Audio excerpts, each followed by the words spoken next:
मूर्ति रख दोगे जमीन कब्जा का बहाना होगा, इसलिए कोई बैठने नहीं देता है। मैंने विचार किया महाराज बड़े बड़े दानी हैं, चलो 3 पग जमीन दान मांगो। अच्छा ब्रह्मचारी 3 पग क्या करोगे? कहा 1 पग में आसन लगाएंगे, दूसरे में अपने ठाकुर जी को बैठाएंगे, वेद मंत्र की पोथी रखेंगे, और जब लेटने का मन आएगा तो 3 पग रहेगा, तीनों सीधा करके आसनी लेट जाएंगे। बोले वामन भगवान की जय। हम तो संतोषी ब्राह्मण हैं, ज्यादा दान लेकर के क्या करेंगे? ज्यादा दान तो पचाना पड़ता है, इसलिए मुझे ज्यादा दान नहीं चाहिए।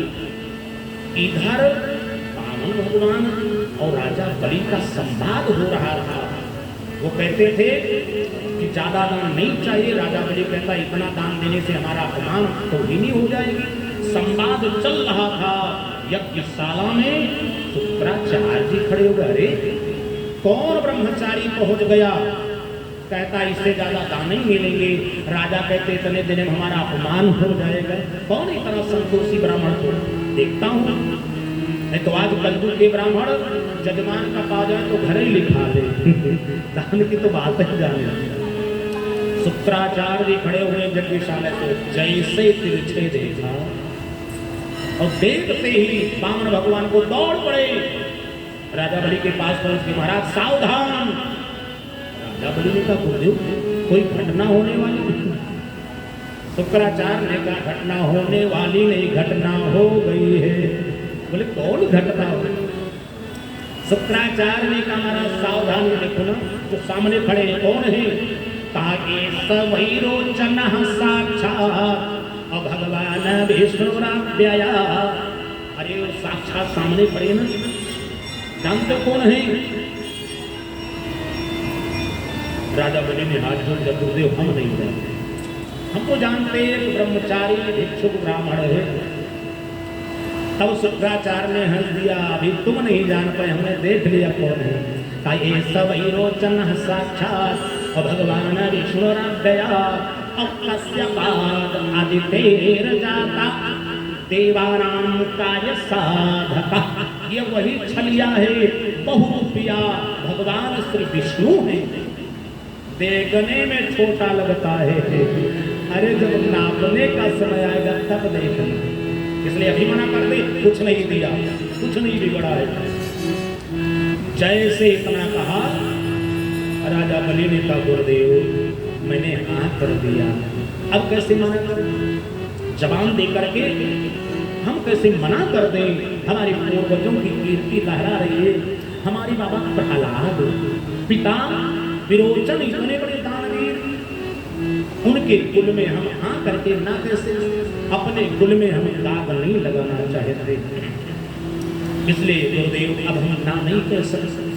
जैसे कहा ना नहीं कहेंगे, शुक्राचार्य नाराज हो गए। शुक्राचार्य ने कहा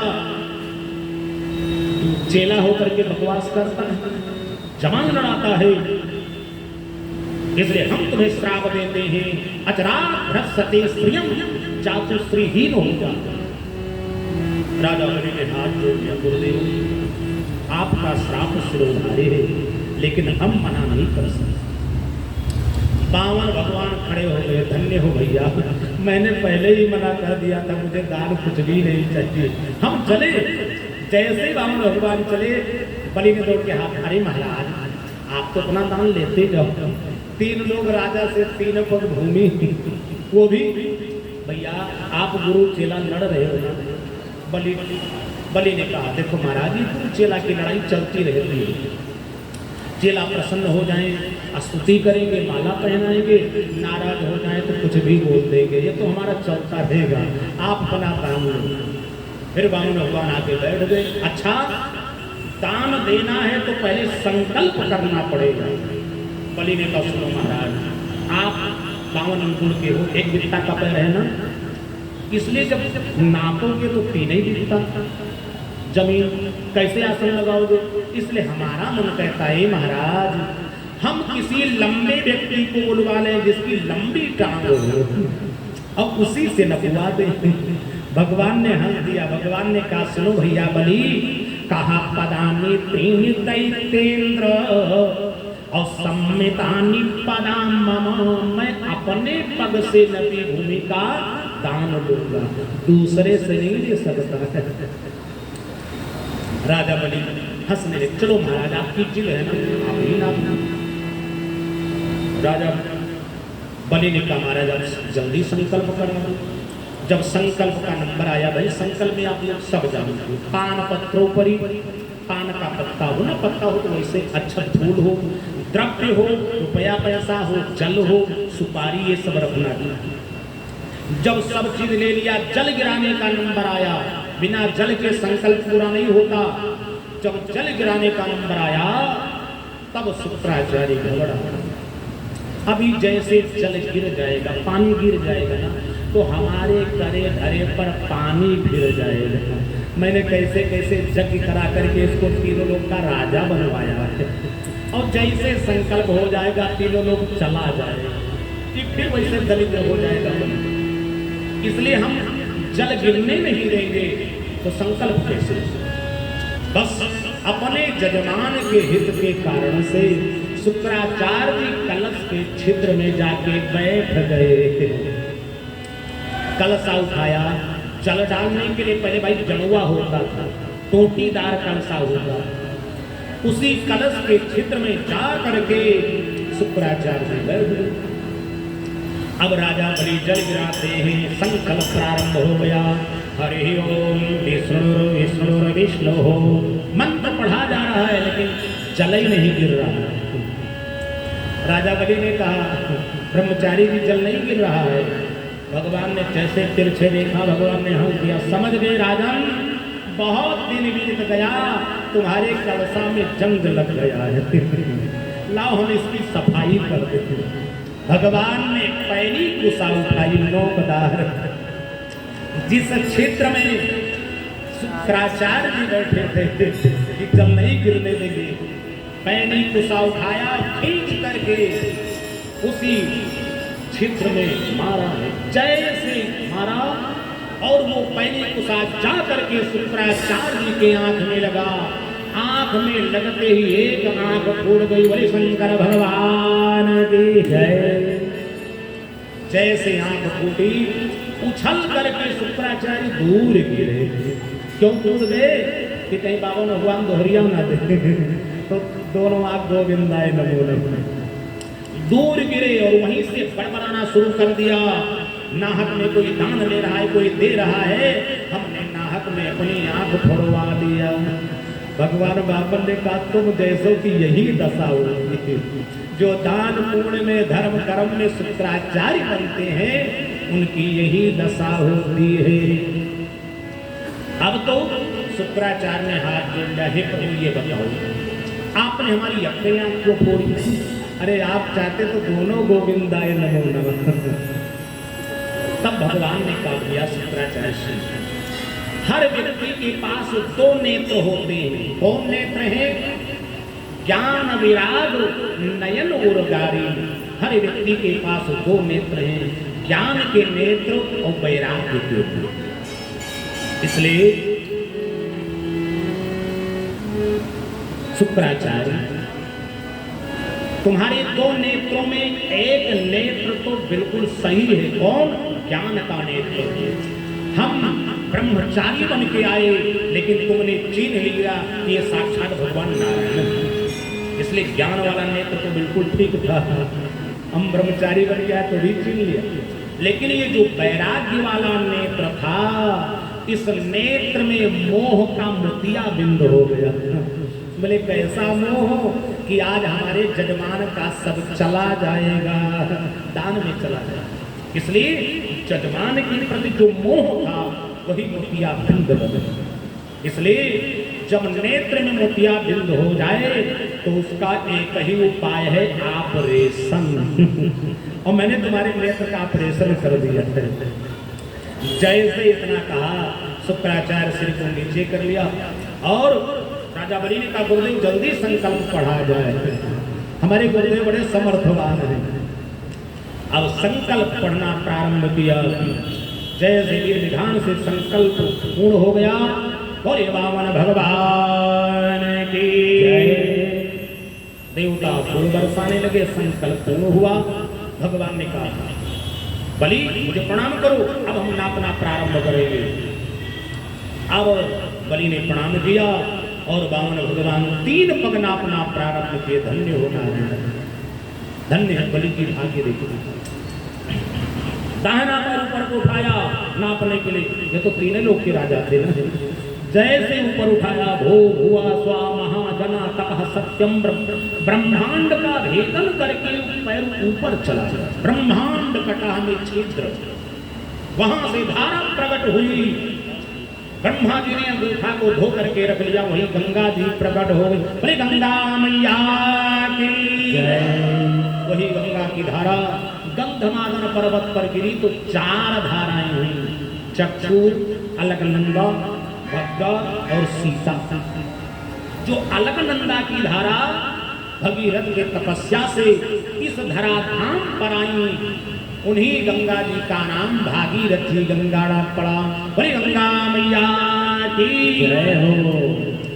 और जब दूसरा पैर नीचे बढ़ाया, अतल वितल सुतल तल पाताल सबका भेदन करते नीचे चले गए। अब 2 ही पग में सब नाप लिया। भगवान ने कहा राजा बलि सावधान, तूने 3 पग भूमि दान देने का वादा किया था, ये बताओ ये पग कहाँ रखा। जब इतना कहा तो राजा बलि हंस का प्रभु क्षमा करना। देखो यहाँ पर भगवान से वो बलि का संवाद हुआ। भगवान से संवाद करने वाले 3 ही भगत हुए हैं, काली, बाली, बलि, ये 3 भगत हुए हैं। काली नाग ने भी भगवान से संवाद किया था, राजा बलि ने किया और बाली ने किया रामावतार।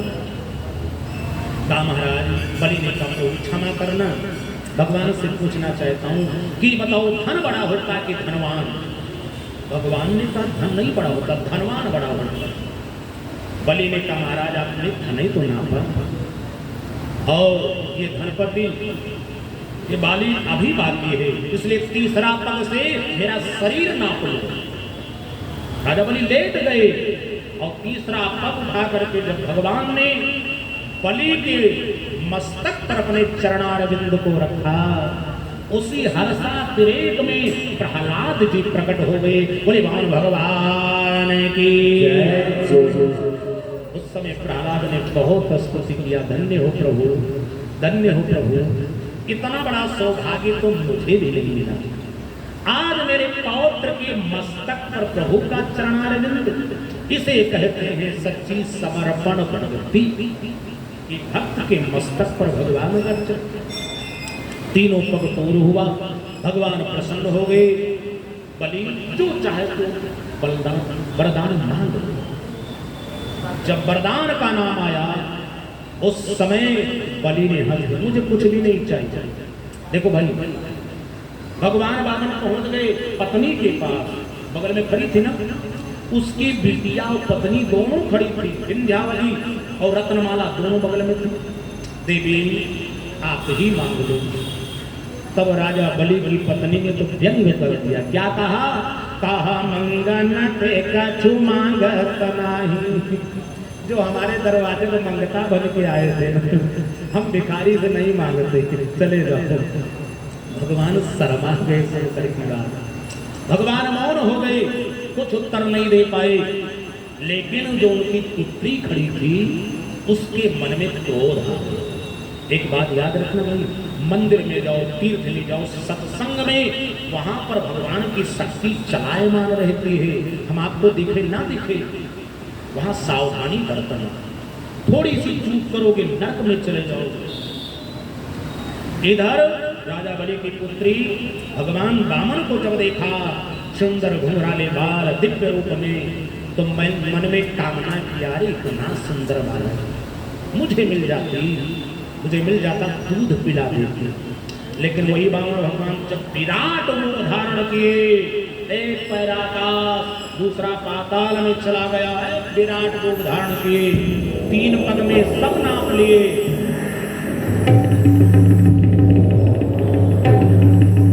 तब राजा बलि की पुत्री कुपित हो गई, क्रोध में आ गई। अरे ऐसा पुत्र होता ना, देखने में छोटा लेकिन बड़ा खोटा है, छलिया है, तो इसको मैं जहर पिला देती, दूध नहीं पिला। भगवान ने वो मस्त कह दिया, जाओ सब मनोकामना पूर्ण हो जाए। वही राजा बलि की पुत्री अगले जन्म में पूतना राक्षसी बन गई। इसलिए मंदिर में जाना, तीर्थ में कहीं भी जाना, अपने मन को पवित्र, मन की भावना दूषित न हो। नहीं तो राजा बलि को तो भैया क्या मिला, तीनों लोक का राज मिला, इंद्र का पद मिला, और बिटिया को क्या मिला कि पूतना राक्षसी बनना पड़ा। बोले द्वारिकाधीश भगवान की जय हो। इधर प्रियात्मा बंधुओं, जब वो तीनों पग दान कर दिया, उसके बाद में भगवान चलने लगे। भगवान ने कहा, भैया बलि कुछ तो मांग लो, आज तूने ऐसा दान किया है कि संसार में प्रसिद्ध हो जाएगा बलिदानम। आजकल के लोग बलिदान का दूसरा अर्थ लगाते हैं। क्या कहा, छगड़ी को मार दो, बकरी मार दो, मुर्गा मार दो, मनो बलिदान हो गया, काली माई में। बलिदान का ये मतलब नहीं हुआ, बलि दान। जैसे राजा बलि ने तन मन धन तीनों परमात्मा पर त्याग कर दिया था, उसी का नाम बलिदानम। बलि जैसा दान, हम सबको भी बलिदान देना चाहिए। कैसा? बलि जैसा, तन मन धन तीनों जो दान कर दे, उसी का नाम बलिदानम। ये शब्द प्रचलित हो गए। भगवान ने कहा, राजन जो चाहते हो मांग लो। जिद कर दिया तो राजा बलि ने धर्म पत्नी से पूछा, देवी क्या मांगना चाहिए? धर्म पत्नी ने कहा, स्वामी मांगना क्या, कुछ नहीं मांगना है, लेकिन इनकी जो बाकी झांकी है ना, मुझे बिसरती नहीं। जब देखो वही दिव्य बाकी झांकी, हरी बांके हैं ना, हमारा मन कहता है इनको देख दे। आप दोनों प्राणी ने सलाह कर लिया और कहा, हे प्रभु, हम लोगों की यही इच्छा है कि हम प्रातः काल सो करके उठे तो आपकी बाकी झांकी का दर्शन मिलता रहे। बावन भगवान ने वो मस्त करे। अब देखो विजय किसकी हुई? बावन भगवान आए थे राजा बलि को छलने के लिए, और राजा बलि ने ऐसा छल लिया कि बावन भगवान राजा बलि के चौकीदार बन के दरवाजे बैठे। ऐसा वरदान मांगा कि आपकी बाकी झांकी रोज दर्शन मिले। अब भगवान द्वारपाल बन के बैठ गए। जैसे राजा बलि उठता है, सामने खड़े रहते, 24 घंटा पता नहीं कब उठ के आ जाते। द्वारपाल बने बैठे। 1 साल बीत गया, मैया लक्ष्मी को पता चल गया। मैया लक्ष्मी ने हंस दिया, धन्य हो द्वारिकाधीश, जहां छलने जाते हो कुछ ना कुछ घटने हो जाए। क्या बताएं, अब वो गए थे छलने के लिए, और राजा बलि ने ऐसा वरदान मांग लिया कि आपकी बाकी झांकी का दर्शन रोज मिलेगा। तो चौकीदार बने खड़े थे। कभी कभी भगवान भी चूक जाते, तो हार ही जाते। जहां जहां गए सबसे हार गए हैं, छलने गए थे ना, कहां कहां गए? किसी कवि ने बड़ा अच्छा लिखा कि छल बलि से बलि भूप ने भूदान लिया था, छल बलि से बलि भूप ने बलिदान लिया था, छल बलि से बलि भूप ने बलिदान लिया था। वृंदावती प्रथा से क्या जाना लिया था, वृंदावती प्रथा से क्या जाना लिया था, वृंदावती प्रथा से क्या जाना लिया था।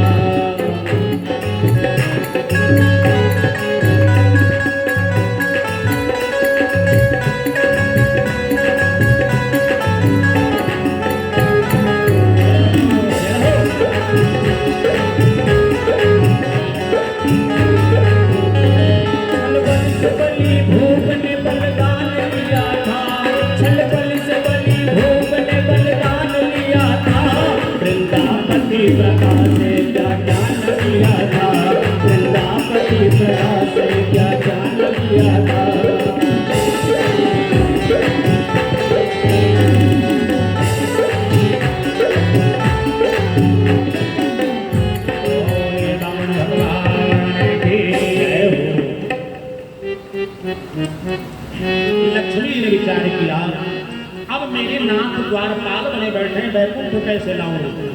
चल लक्ष्मी जी, आधी रात का समय है, राजा बलि के द्वार पर पहुंच गई, रोना प्रारंभ कर दिया। साधारण स्त्री का रूप बनाए, बालानाम रोदनम बलम, रो रही। राजा बलि जब अरे आधी रात के समय रोने वाला कौन? देखा एक स्त्री रो रही। देवी काशी तुम हो कौन? पहले परिचय दो। स्त्री ने कहा परिचय में नहीं दे सकती, पहले तुम प्रतिज्ञा कर लो कि मैं तुम्हारा दुख दूर करूं, फिर परिचय। बलि ने कहा ठीक है, हम तुम्हारा दुख दूर कर देंगे। लक्ष्मी ने कहा, साधारण स्त्री के रूप में थी ना, कहा पहले तुम प्रतिज्ञा करो, संकल्प करो। जैसे संकल्प का नाम लिया, बलि की धड़कन बन गई। सुनो बहन, एक बार संकल्प किए ना तो वह तीनों के राजा थे, कहाँ पाताल पहुंच गए बिना संकल्प। नहीं भैया, काम नहीं चले। अच्छा जाओ, जो कहोगी करेगी, संकल्प कर दो, क्या चाहे। उस स्त्री ने कहा देखो भैया बलि, मैं रो रही हूँ, कारण यही है, कल रक्षाबंधन का दिन है, सावन की पूर्णिमा है, मेरे कोई भैया नहीं है, मैं किसको राखी बांधूं, इसलिए रो रही हूँ, मेरे भाई नहीं है। जैसे कहा, राजा बलि खिलखिला के हंस पड़े। धन्य बहन, इतनी छोटी, अरे जाओ, आज से हम तुम्हारे धर्म के भाई बन गए, तुम हमारी धर्म की बहन, कल सुबह आकर के मेरे हाथ में राखी बांध दे। लक्ष्मी गदगद चली चली। प्रातः काल बीता, रक्षाबंधन का दिन है। लक्ष्मी ने सोलह श्रृंगार किया, लेकिन साधारण स्त्री बन के, लक्ष्मी बन के नहीं आई। पहुंच गई, बलि ने देखा, स्वागत किया, आओ बहन जी आ जाओ। जलपान कराया और बढ़िया सुंदर राखी निकाल करके बलि के हाथों में बांधी। मंत्र पढ़ा कि चैन बद्धो बलि राजा और दानवेंद्रो महाबला। मंत्र पढ़ करके राखी बांध दिया। राजा बलि गदगद, बहन जो चाहो मांग लो। लक्ष्मी ने हंस दिया, भैया आप क्या मांगना, अब तो बहन बना लिया ना, जो तुम्हारा सो हमारा हो गया। ये पाताल लोक का राज तुम्हारा, अब हमारा भी हो गया, अब बहन का भी हो गया। का ये कोष खजाना तुम्हारा, हमारा भी हो गया, राज काज सब तुम्हारा, हमारा हो गया, वह चौकीदार जो तुम्हारा, अब हमारा हो गया। बलि ने कहा, बहन ये हमारा तुम्हारा काम नहीं चलेगा, आज मांगना पड़ेगा, क्योंकि पहली बार तुम्हारी राखी मेरे कलाई में आई, इसलिए मांग लो। लक्ष्मी को भैया मांगना पड़ेगा। हाँ हाँ मांगना। तो भैया ऐसे मैं नहीं मांगती हूँ, जब भी दान लेती पक्का दान लेती, संकल्प करके जो दान लिया जाए वो पक्का दान माना जाता है। इसलिए हे भैया पहले संकल्प करो। बलि ने कहा बिना संकल्प काम, हाँ भैया नहीं चाहिए। बलि ने संकल्प लिया हाथ में, जो कहोगी हम देंगे। फिर वाचा किया। बलि ने कहा अब मांग लो। लक्ष्मी ने कहा अरे भैया देना चाहते हो, राज काज सिर का ताज नहीं, सोना चांदी नहीं चाहिए, बस केवल आप अपने द्वारपाल को हमें दान कर दो। बोली द्वारिकाधीश भगवान की जय हो। जय से इतना कहा, बलि ने कहा अच्छा बहन पहले बताओ तुम हो कौन? अरे सोना चांदी नहीं मांगा, राज काज नहीं, ये द्वारपाल क्यों मांगा? तब लक्ष्मी जी असली रूप में प्रकट हो गई। राजा बलि ने हाथ जोड़ लिया, धन्य हो गए कि या देवी सर्वभूतेषु और लक्ष्मी रूपेण संस्थिता और नमस्तस्यै नमस्तस्यै नमस्तस्यै नमो नमः। बोले लक्ष्मी मैया की जय हो। जब असली रूप में प्रकट हो गई, अब तो राजा बलि खिड़का, धन्य हो भैया, अरे तुम ही आ गई, चलो ठीक है। दौड़ करके वामन भगवान के हाथ को पकड़ के ले आए। चलो प्रभु आज तुम्हारा भी मुझे दान करना पड़ेगा। भगवान हंसने लगे, भैया आप कहाँ संकल्प करोगे? ला करके वामन भगवान का हाथ और लक्ष्मी के हाथ पर रखा और संकल्प करना प्रारंभ किया। अब लक्ष्मी नारायण दोनों गदगद हो गए। बोले वामन भगवान की।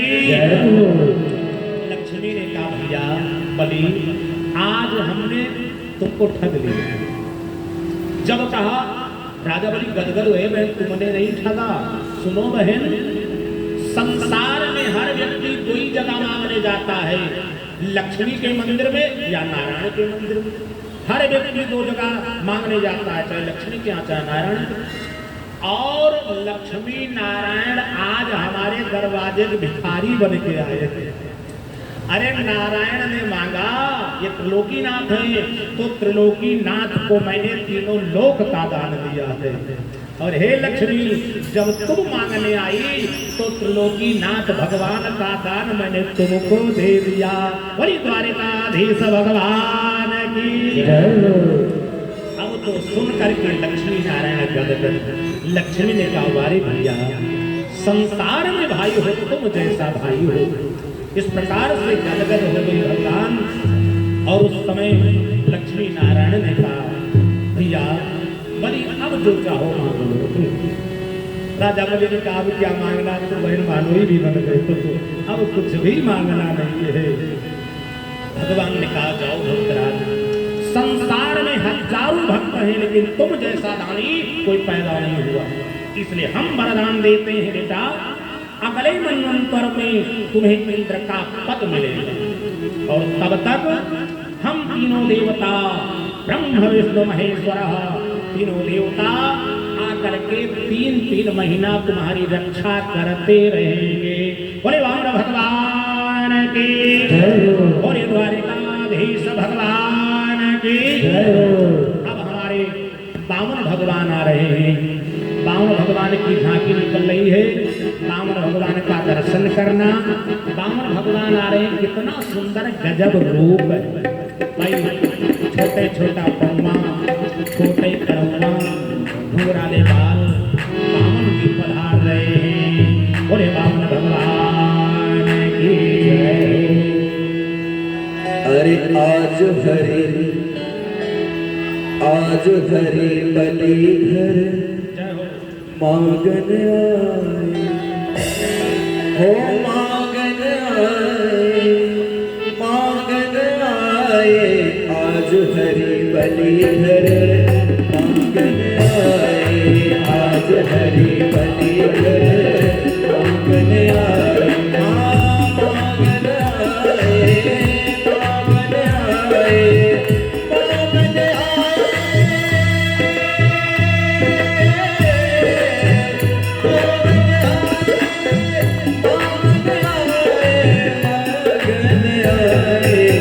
आज हरि